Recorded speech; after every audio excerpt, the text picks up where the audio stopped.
Bem-vindos a mais um vídeo. Esse é mais um livro da minha lista de 12 livros para 2023 que eu consegui concluir aqui com êxito.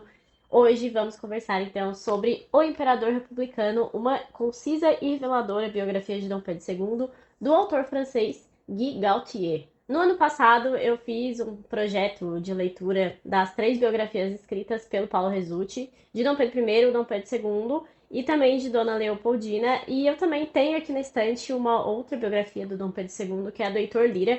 Foi um presente e uma recomendação do Edu, o Edu Zanella, que participou dessa leitura que a gente fez esse projeto, porque ele é um grande conhecedor e um grande admirador de Pedro II. Então, tudo que ele recomenda, eu já estou de olho em relação ao Império, porque ele realmente domina muito o assunto.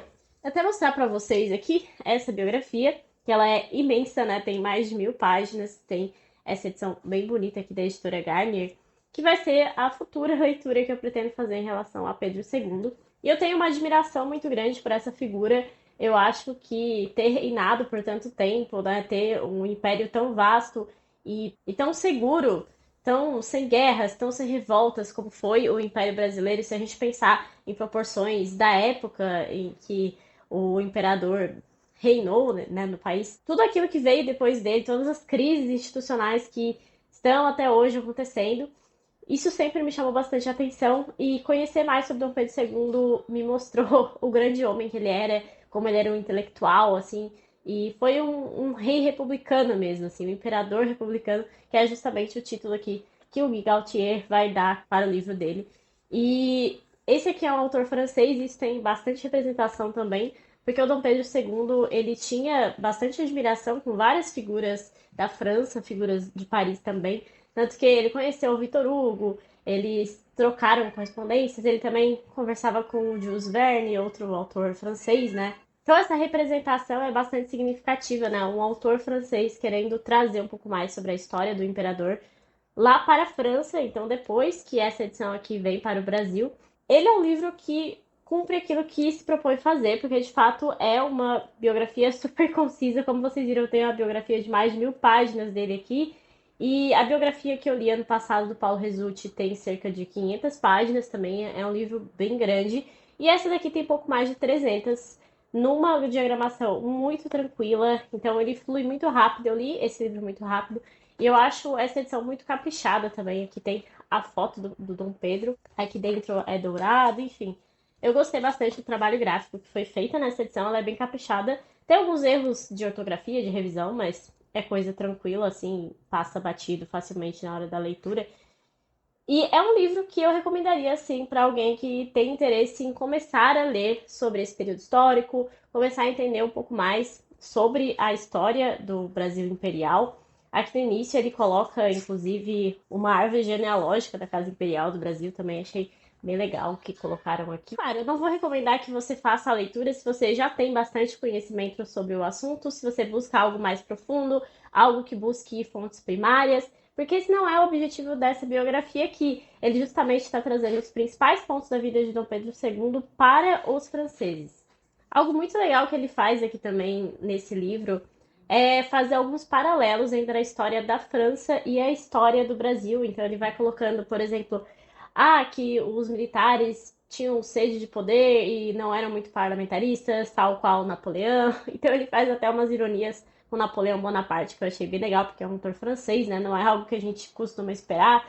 Ele vai falar sobre a Terceira República, que foi o período justamente em que a França vivia, na época que o Dom Pedro visitou a França. Ele visitou a França 2 vezes, várias viagens que ele fez também. Como na biografia de Dom Pedro II, que eu já resenhei no ano passado, eu foquei mais em trazer a história, de fato, de Dom Pedro II, eu queria trazer aqui nessa resenha um pouquinho diferente as coisas que eu notei de maior diferença dessa biografia para aquela. Primeiro, o tamanho, como eu já falei, mas o que mais me chamou a atenção foi a forma com que o Gautier tratou duas situações específicas que são muito frisadas na biografia escrita pelo Resutti e que aqui são tratadas de forma diferente. Primeira Guerra do Paraguai, que foi o grande conflito que ocorreu no Brasil Imperial, né? O grande conflito especialmente sob Dom Pedro II, e aqui nós temos uma ideia de que o imperador ele buscou acabar com essa ditadura no Paraguai. Então ele tinha essa persistência em relação ao Solano Lopes, que era um ditador, né? E na biografia do Resulti, ele traz essa história como se fosse uma teimosia do Dom Pedro II, como se a tentativa de captura ou execução, que foi o caso do Solano Lopes, foi uma teimosia sem motivo do Dom Pedro II para ele meio que se tornar igual ao pai, porque o Dom Pedro I, que tem aí uma história bem meteórica, ele foi um grande líder, um grande militar também. Ele tem uma história militar que o Dom Pedro II não tem. A gente tem, então, um imperador bastante explosivo, e ser explosivo traz muitas coisas positivas para o Brasil também, em relação ao Pedro I. E no Pedro II nós temos um imperador intelectual. É bem diferente de como foi Pedro I. E aí, nessa Guerra do Paraguai, ele teria tentado, assim, ser como pai, nas palavras do Paulo Resulti.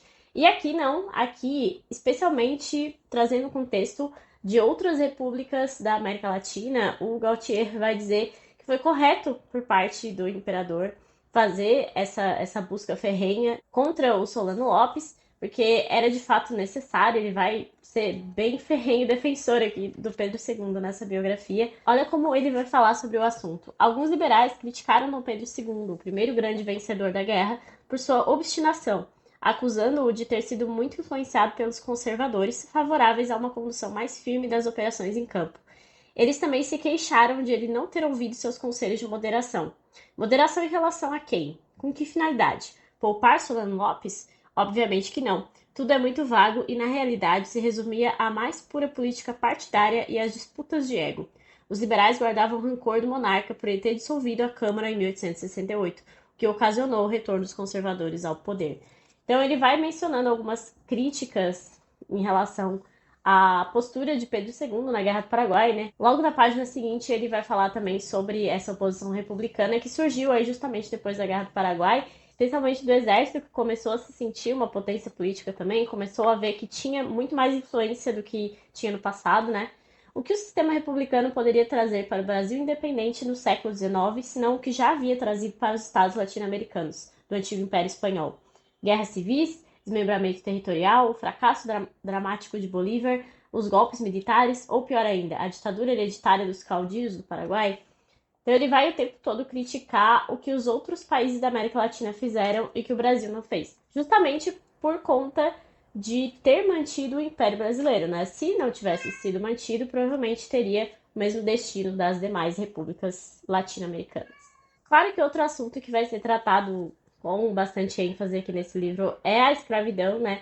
Ele vai colocar aqui como Dom Pedro I já era contra a escravidão, e aí todo o posicionamento do imperador que tinha como um grande objetivo do seu império acabar com a escravidão, e aí todos os passos que são tomados, né? Eu comentei sobre isso no vídeo sobre a resenha do Resulti também, todas as leis que foram aos poucos surgindo para acabar então na emancipação dos escravos, que é a Lei Áurea, assinada então pela princesa Isabel, porque o imperador estava tratando de uma doença na Europa. Ele fez 2 grandes viagens aqui para a Europa e depois o exílio, é claro. E além da escravidão ser colocada como um dos fatores aí para a proclamação da República, para o golpe da República, as duas principais coisas que ele coloca aqui como esses fatores são a oposição da igreja, porque a igreja não queria ser uma religião oficial e ter mais liberdade, porque o fato de ser uma religião oficial fazia com que o Estado interferisse inclusive em salários e esse tipo de coisa. E o Dom Pedro II tinha uma relação muito boa com maçons, que afinal Dom Pedro I era maçom, né? Então nós temos aqui esse conflito entre igreja e maçonaria, que infelizmente vai meio que ser um cabo de força aqui no Império. Embora o Dom Pedro I tenha sido um maçom e não teria sido um católico muito praticante, ao passo que o Dom Pedro II era um católico muito praticante. Porém, o Dom Pedro II era muito tolerante, ele tinha muitos ideais até republicanos demais, ideais assim meio de Revolução Francesa. Ele apreciava muito pensadores iluministas, por exemplo. E a princesa Isabel não, ela era extremamente religiosa, até é criticado um pouco isso aqui, porque dizem que essa religiosidade muito grande dela foi o que afastou a elite política da época, que não queria que algum religioso fervoroso subisse ao trono, né? Nós temos aqui todo um padrão anti-absolutismo, e aí alguém que tem essa religiosidade maior lembraria um pouco esse absolutismo que foi tanto objeto de luta no período anterior. E ele também vai colocar que a princesa Isabel não era considerada apta por muitas pessoas, até por questão de ser mulher e daí acharem que ela não seria apta. Esse também teria sido um dos motivos, inclusive discute-se assim, se Dom Pedro II tivesse abdicado em favor do neto dele, talvez a história teria sido diferente, mas que é muito improvável que ele fosse fazer isso. Ele lutou pelo seu trono de uma forma bastante democrática, assim. Ele foi muito democrático. Quando ele sofreu o golpe, ele aceitou muito facilmente que deveria ir embora, porque o Brasil não queria mais ele. Embora o golpe da República tenha sido extremamente sem apoio popular, as pessoas não entendiam o que estava acontecendo, porque basicamente foi feito por 2.000 militares perdidos ali. Não houve uma revolta a favor disso. Inclusive, a própria morte de Dom Pedro II, pouco depois da proclamação da República, já no exílio em Paris, trouxe uma comoção popular que não era esperada, né? Isso tem tanto aqui como na outra biografia. Outra coisa que também é tratada de forma diferente aqui, em relação à outra biografia, é que na biografia do Resulte, as viagens que ele faz é tratada de uma forma muito mais assim. Ele quis viajar porque ele queria conhecer o mundo e não estava mais nem aí para o trono dele. Não exatamente essas palavras, mas mais com esse sentido.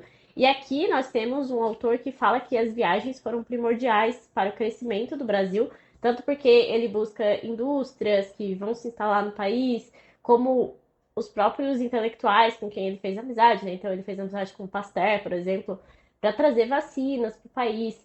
E também ele vai focar bastante na exposição de Paris, que comemoraria então os 100 anos da Revolução Francesa. Nessa comemoração foi feita a exposição em Paris e o Brasil teve um papel de destaque por conta da influência de Dom Pedro II, que teria participado de toda essa organização. Então nós temos aí um país que observa um progresso muito por conta do seu imperador, que era muito bem visto pelas pessoas, muito bem visto no exterior.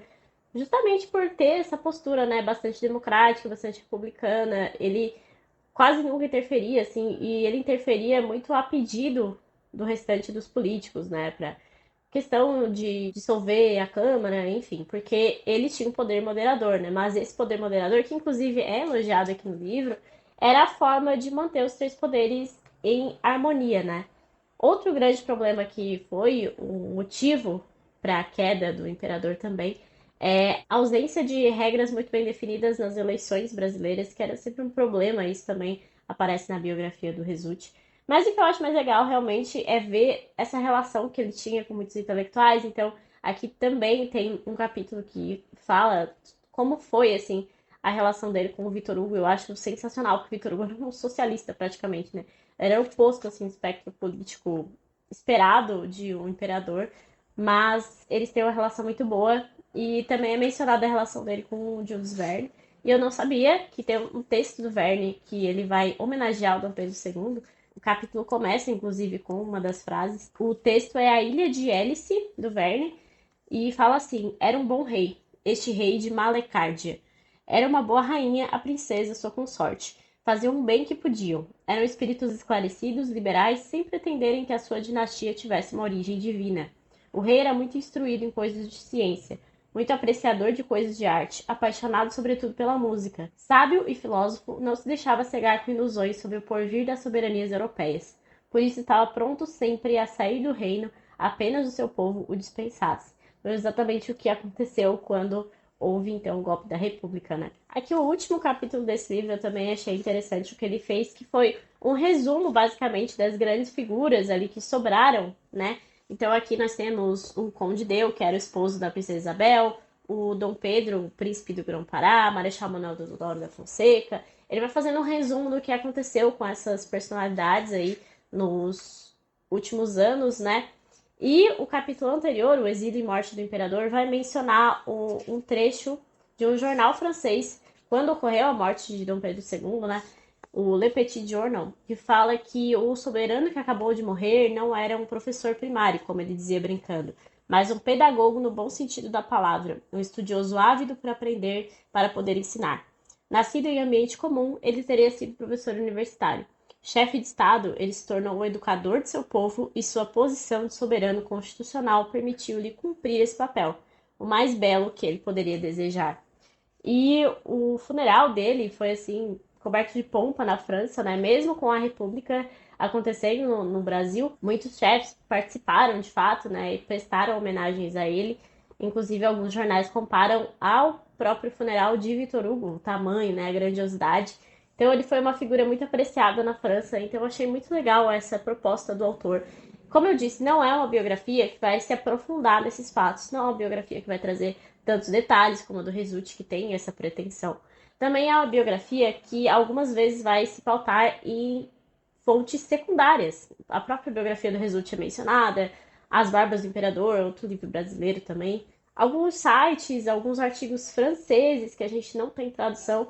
Então eu achei bem legal ter esse ponto de vista do imperador com outros olhos, né, com olhos franceses, digamos. Eu acho que é uma experiência bem diferente, assim, eu gostei bastante da leitura. Como eu disse, acaba sendo um pouco repetitivo você ver as mesmas coisas, porque eu já tinha lido, mas é um ponto de vista diferente e eu pude revisitar essas coisas com outros olhares, especialmente a Guerra do Paraguai, ali me deixou bastante intrigada. Esqueci de comentar, inclusive, outra grande diferença em relação à biografia do Resulti, que é o fato de aqui ele ignorar completamente essa história de amantes, até a própria Condessa de Barral, que teria sido a grande amante de Dom Pedro II, ele coloca uma dúvida, porque não existem provas concretas disso, e o Paulo Resulti vai passar em umas boas 20, 30 páginas falando só sobre essas possibilidades de amantes do Pedro II.